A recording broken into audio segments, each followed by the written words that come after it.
Hello mga kagulay sa gusto ditra magbakal sa amon baligya diri lang sa Sitio Camarin, Tabok Lumina, ubos ang missionary Sitio Camarin, Maloklok Norte, Ibisan, Capiz. So mga kagulay aton available diri nga baligya saging nga Aliconday sa gusto dakong nahidlaw kamo sa Aliconday may ari diri si Ante. Nan.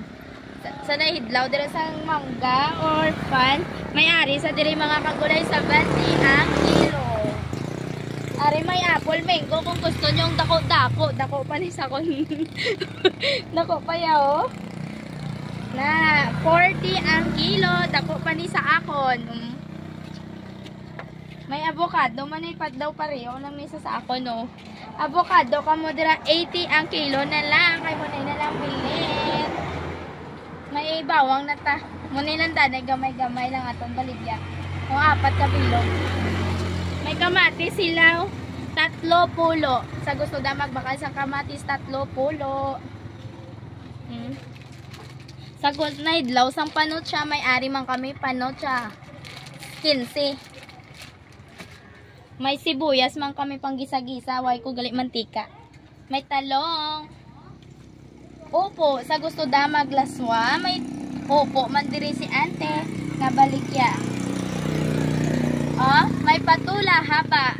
Kung mahilig ka mo sa mahaba, patula. Arya pwede man isa nimo ma-paris diri ang noodles sa upo ka sa patula. Sa langgaw, may langgaw man kami diri. 30 ni sa mga kagulay ang langgaw. Ari 40 kay Bote. Shout out sini sa kay ano. Sakon nga ka-batch gin inom-inom na nila sa eskwelahan gin ko ang bote sinudlan lang gaw. Ari sa mga kapangdagan sa papaya may available diri sa akon pisto 60 ang kilo. Fresh pa ng papaya. Oh, buwas luto na ni.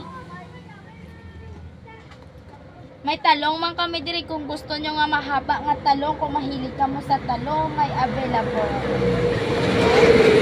Talong. Talong lang mo di kay barato lang diri amon baligya. May asin man kami tagpulo ni amon asin. Na, may kalabasa pila ang kilo Ante?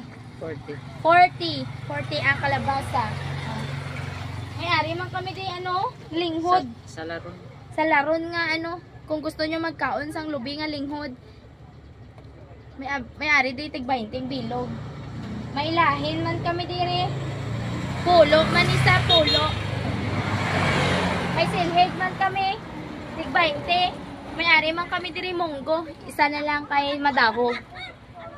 Oh, may uga kag may mani sa gusto da magkaon sa among baligya bakal na kamo diri sa Fiston ni Golay Girl /Boy. Thank you, bye.